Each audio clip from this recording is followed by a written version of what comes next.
Bonjour tout le monde, alors aujourd'hui on se retrouve pour une nouvelle émission de Radio Cambar. On vient rencontrer Thomas Wiesel afin de lui poser quelques questions sur sa carrière et sur son travail d'humoriste. Suivez-nous. Radio Cambar.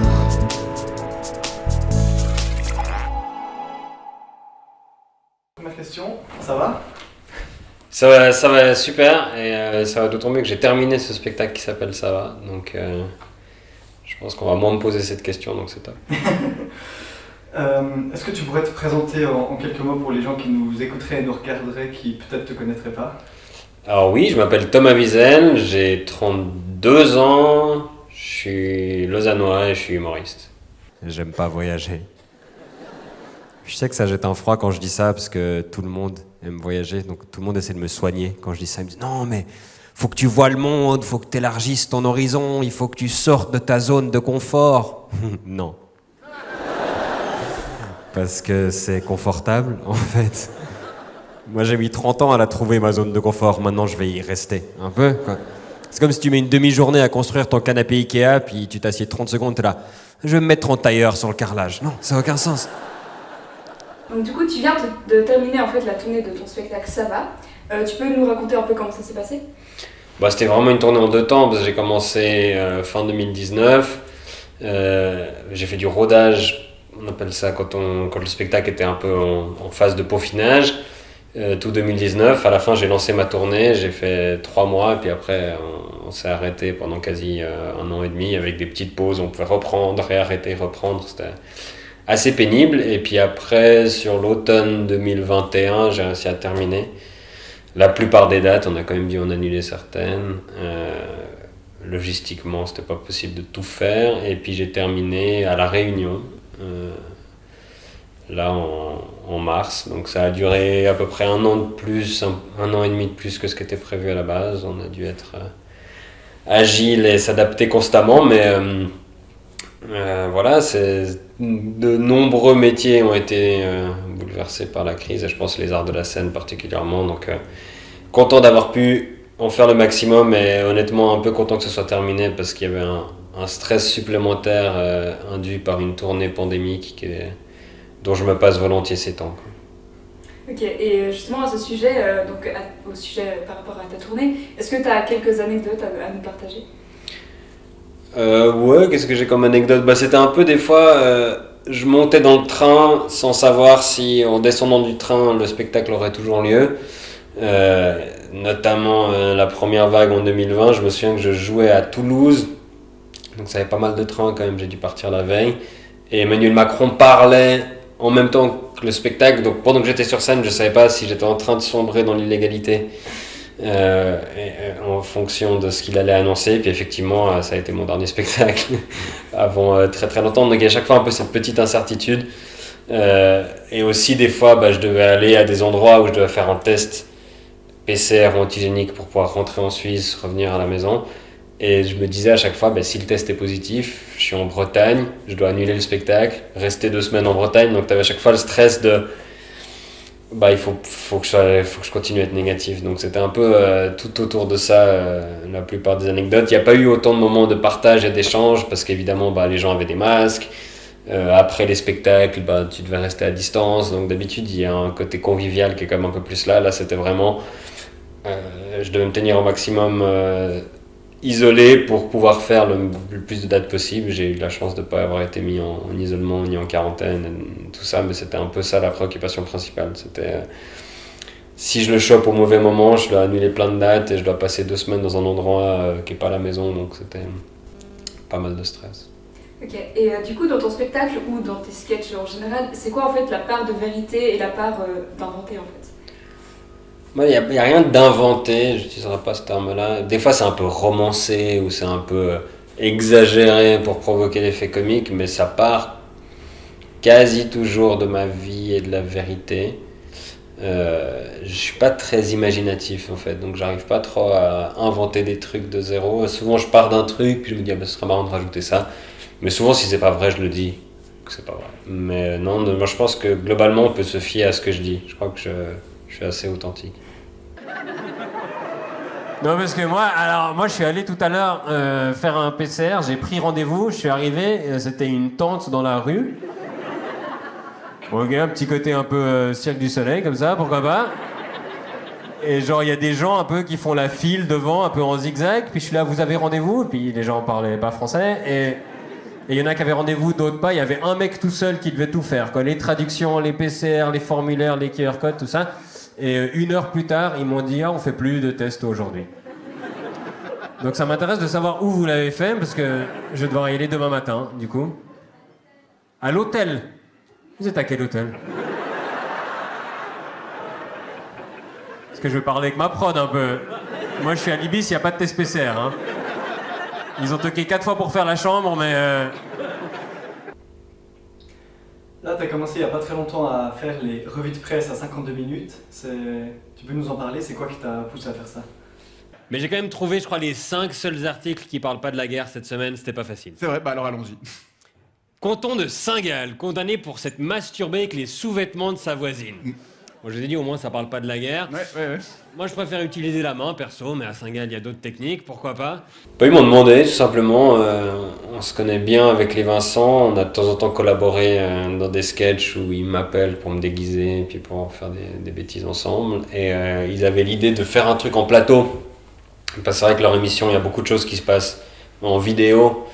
Et ils voulaient en faire un peu plus pour le public qui se déplaçait à l'émission. Et donc ils m'ont proposé de venir régulièrement, venir aborder des actus un peu moins importantes qui ne feraient pas l'objet d'un sketch entier de leur part.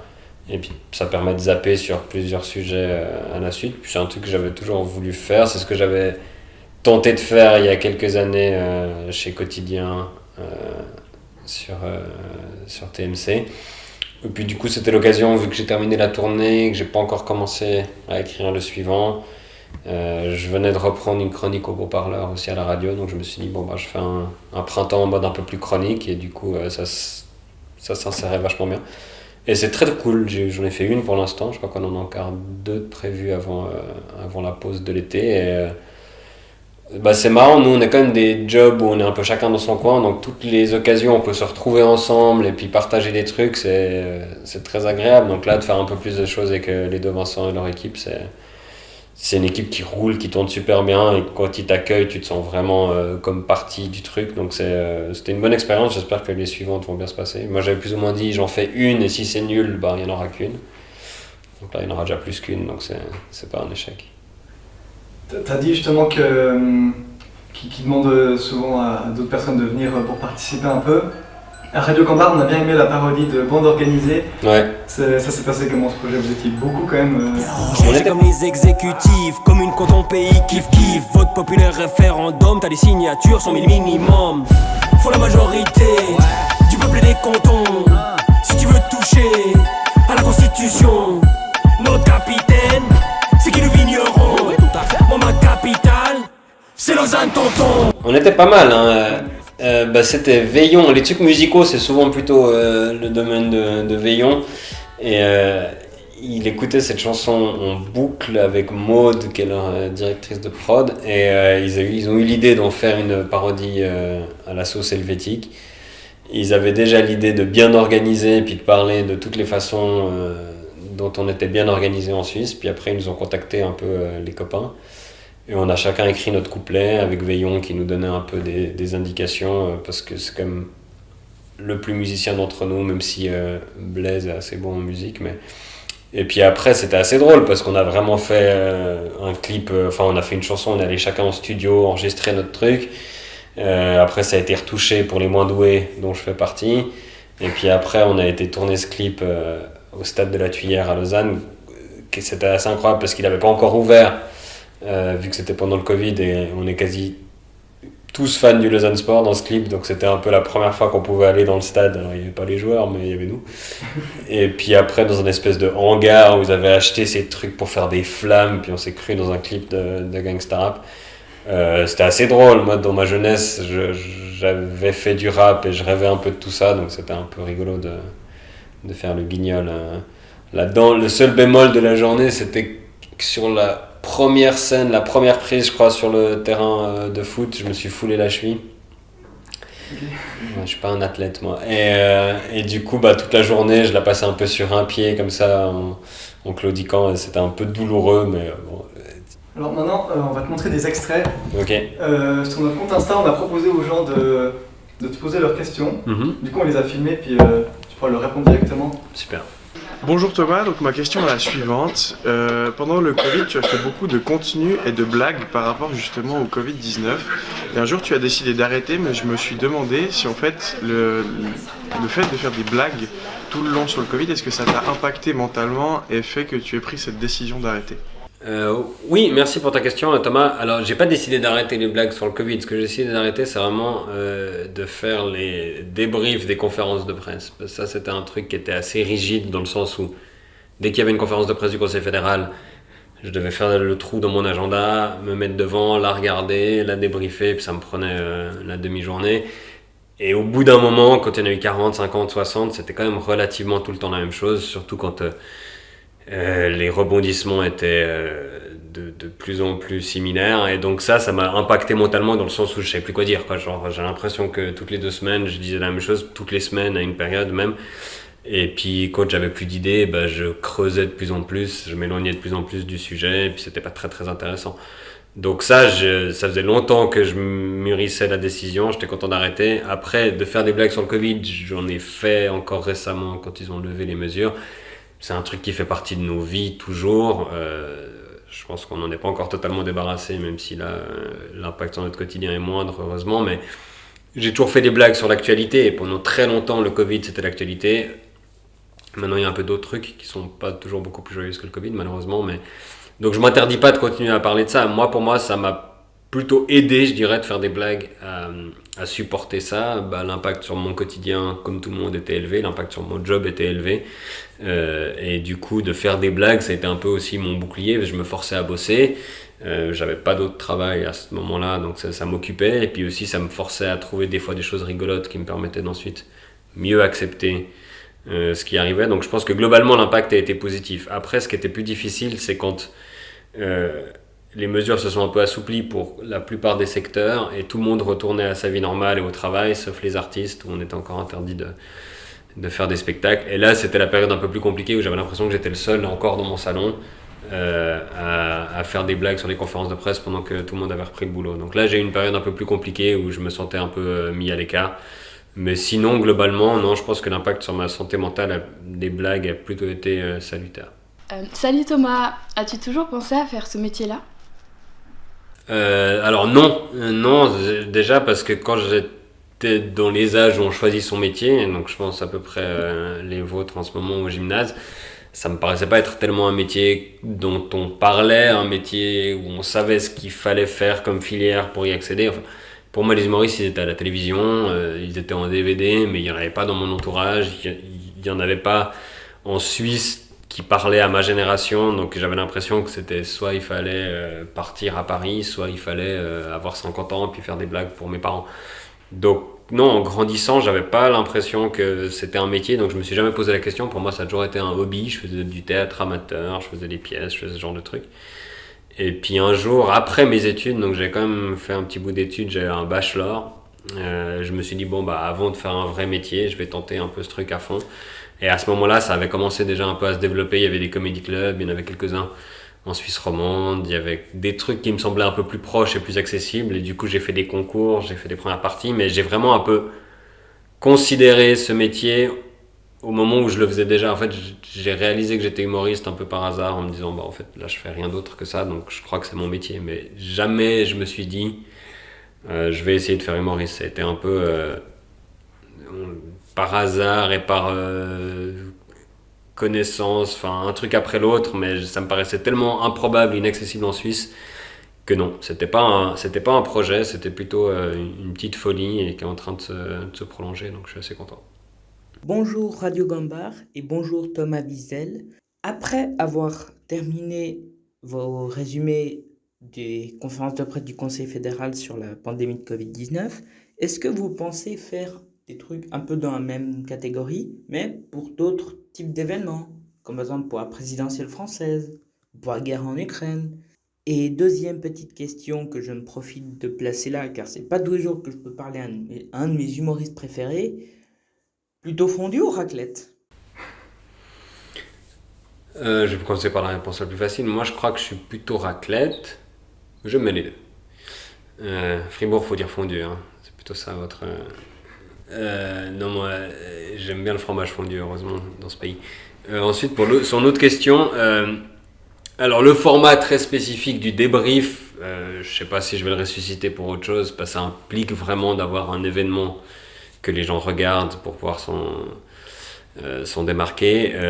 Mais parler des sujets d'actu, je le fais depuis longtemps et je continue de le faire. Il parle de la guerre en Ukraine. J'ai fait mes 2 dernières chroniques à la radio sur la guerre en Ukraine, qui n'est pas un sujet joyeux, mais je pense que l'humour est aussi important. On n'a pas le droit de tuer des gens comme ça. Faut qu'il y ait un chantier de stade autour. Non, il y a des règles quand même. Faut pas déconner.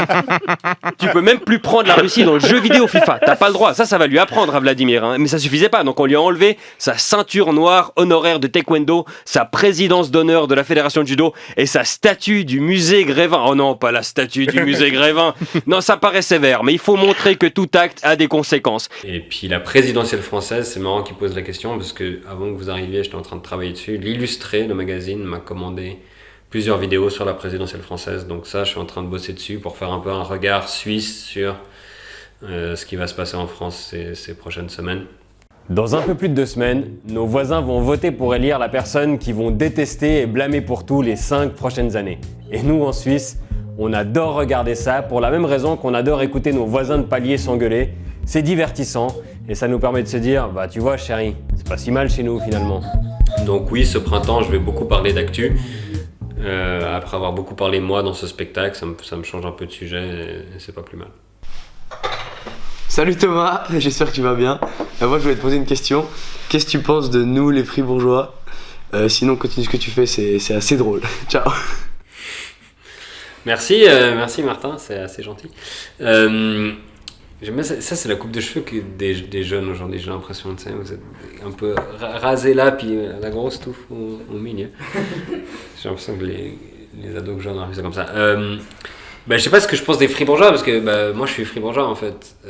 D'origine, ma mère et toute la famille de ma mère viennent du Gibelou. Donc mes grands-parents maternels sont fribourgeois, mon grand-père habite là-bas, donc j'ai toute une racine fribourgeoise, même si j'ai pas vécu moi-même là-bas, donc j'ai tendance à bien aimer y retourner, avoir plaisir à y jouer. Après, au niveau sportif, c'est plutôt des concurrences, surtout en hockey. Moi je suis un fan du LHC, donc Gotteron et LHC sont rivaux, mais j'ai pas d'a priori négatif. Le seul truc qui m'énerve à Fribourg, c'est que moi je parle pas suisse-allemand et j'aimerais bien parler suisse-allemand parce que des fois quand je vais jouer là-bas ou quand je fais les repas de Gotteron, il y a toute une partie de Saint-Ginois, puis avec eux j'arrive pas à parler, puis j'arrive pas à blaguer autant. Donc ça c'est ma frustration et ma jalousie, je pense, vis-à-vis des Fribourgeois et des Biennois, c'est que si vous avez grandi à Fribourg, souvent vous êtes bilingue et c'est quand même souvent.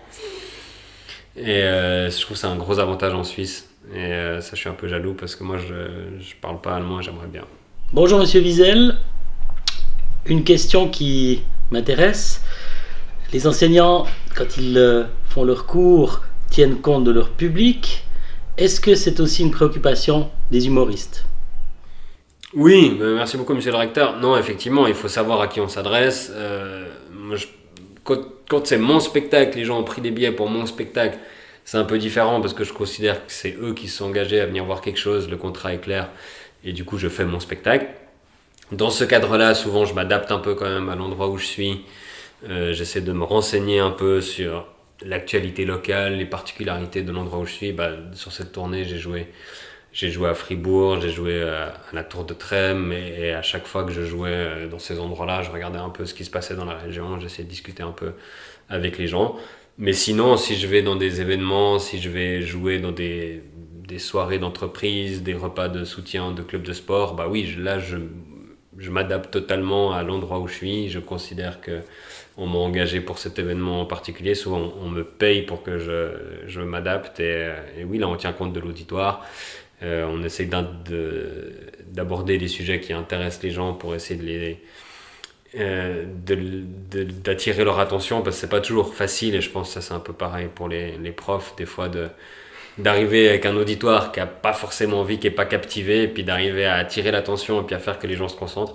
Et souvent, ça se passe dans les premières minutes. Et c'est un peu similaire, je pense, avec une classe. Il faut vraiment arriver à avoir tout le monde dès le début. Sinon, le brouhaha et les bavardages vont aller en augmentant et on n'arrivera jamais à avoir du silence. Donc oui, je pense que s'adapter au public, c'est vachement important si on peut le faire. Même si c'est vrai que c'est un luxe quand c'est un public qui a payé pour nous voir, ce qui est rarement le cas pour les profs. Et la dernière question, le dernier extrait, c'est pas quelqu'un de l'école. Ok. Ah ouais. Salut Thomas, c'est Johan Provenzano.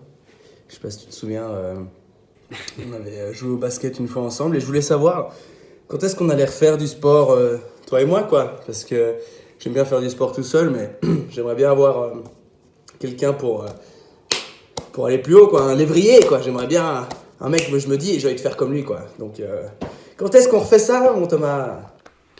C'est une bonne question. Avec Yann, on avait le même coach à une période. Justement, un peu début du Covid, tout ça, on allait souvent les deux à Lausanne chez Steve Louisin, qui est un ancien joueur de basket. Je pense qu'il a joué à Fribourg Olympique d'ailleurs. Il a joué un peu partout en Suisse. Et on allait les deux. Alors Yann est un peu plus en forme que moi, parce que c'est un sportif quand même, qui a joué au foot longtemps et qui joue toujours d'ailleurs. Et après, on a dû arrêter à cause de la pandémie, puis après, on n'a pas repris, et c'est à cause de Johan, parce que lui, il avait un entraînement spécifique avec le foot, tout ça, donc il m'a dit, je peux plus. Et maintenant, c'est lui qui me demande quand on reprend, donc j'aimerais bien savoir quand lui, il est dispo. Mais c'est vrai qu'on fait souvent du sport ensemble, et on a fait parfois des baskets avant nos spectacles, ce qui n'est pas toujours une très bonne idée, parce que tu te mets à transpirer, il n'y a pas toujours des douches dans les loges, et une ou deux fois, je me foulais la cheville, ça arrive souvent. Mais c'était des bons moments, on rigole bien quand on fait du sport avec Yo-Yo. Et je trouve que c'est un bon exemple de ce qu'on a en Suisse qui peut peut-être faire un peu mentir le cliché qu'on peut imaginer, c'est qu'on n'est pas rivaux, on n'est pas du tout en train de se tirer dans les pattes et d'essayer de prendre les places les uns des autres, on est plutôt potes, alors à des degrés différents suivant les personnes, mais on se soutient et puis... J'en parlais à propos des Vincent, dans un métier solitaire comme celui-là, où on écrit la journée seul, souvent on se déplace seul au spectacle, après on est seul sur scène, d'avoir des amitiés dans le métier, de pouvoir de temps en temps se retrouver, avoir des copains en première partie, faire des comédie clubs, faire des projets communs. Je pense que c'est hyper important pour lutter contre cette solitude, puis pour se stimuler aussi. Ça nous est arrivé avec Johan de faire des retraites d'écriture ensemble, avec Yann Marguet, avec d'autres humoristes, où on va dans des endroits, on écrit ensemble pour essayer de créer un truc un peu de communauté, parce que tout seul, au bout d'un moment, ça pèse. Donc je pense que je vais reprendre le sport bientôt et j'espère qu'on va écrire aussi, parce que Johan a son nouveau spectacle qui arrive bientôt et moi j'ai vraiment 0 ligne de mon nouveau spectacle, donc je suis en retard. Il me faut un lévrier, mais en écriture. Merci. Avec plaisir. Qu'est-ce que tu dirais par exemple à une étudiante ou un étudiant qui veut se lancer dans l'humour ? Qu'il faut être vraiment attentif en cours de français et à tout ce qui est écriture, parce que l'humour, ça peut paraître comme étant faire le guignol sur scène, mais je pense que la partie la plus immergée de l'iceberg, c'est vraiment l'écriture. C'est 90% du boulot. Donc de développer toutes ces techniques-là, tout ce qui est dissertation, imagination, formulation, etc., de lire beaucoup. Il y a pas mal de classiques de littérature qui ont de l'humour dedans et qui ont un sens des mots qui peut inspirer. Donc je dirais c'est de pas se fâcher avec la langue, quoi. C'est quand même un atout dans notre job. Et puis après, de prendre son temps et puis de tenter et puis d'aller fouler des scènes, parce que c'est pas un job qu'on peut apprendre dans une salle de cours, c'est un job vraiment qui s'apprend sur les planches. Puis toi, tu gardes quoi comme souvenir de l'école, les profs que t'avais, les projets que t'avais à ce moment-là, ou enfin, tu faisais déjà des blagues, enfin, t'étais qui à ce moment-là ? Ouais, moi je crois que je faisais déjà des blagues, mais vraiment du style où j'étais pas le clown, j'étais pas celui qui dérangeait le cours, j'étais plutôt discret et silencieux, puis tout d'un coup quand il y avait un truc à dire, je le disais, mais souvent il fallait attendre plusieurs mois, parce qu'au début j'étais timide, je n'osais pas parler.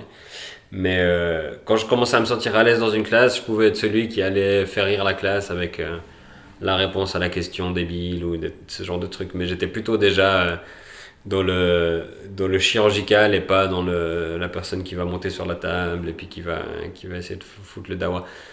Mais j'étais plutôt un bon élève et c'était assez rude pour mes voisins ou mes camarades autour de moi parce que j'écoutais pas toujours très bien, je disais un peu des bêtises à voix basse et puis souvent c'est l'autre qui se faisait engueuler parce que moi j'étais le bon élève, donc le prof avait plus de difficultés et la fameuse question qu'est-ce que j'étais en train de dire, bah, souvent j'arrivais à bluffer un peu et du coup j'évitais les engueulades et les gens se faisaient engueuler à ma place, donc je pense que j'ai des meilleurs souvenirs que les gens qui étaient assis à côté de moi.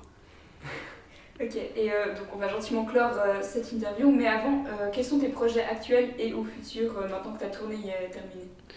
Alors on a couvert la plupart dans cette interview. Il y a effectivement 52 minutes où je vais une fois par mois, les beaux parleurs le dimanche matin sur la première avec Jonas Schneider où je vais 1 à 2 fois par mois à peu près, l'illustré où je vais faire 4 ou 5 vidéos ces prochaines semaines avec la première tout bientôt sur la présidentielle française.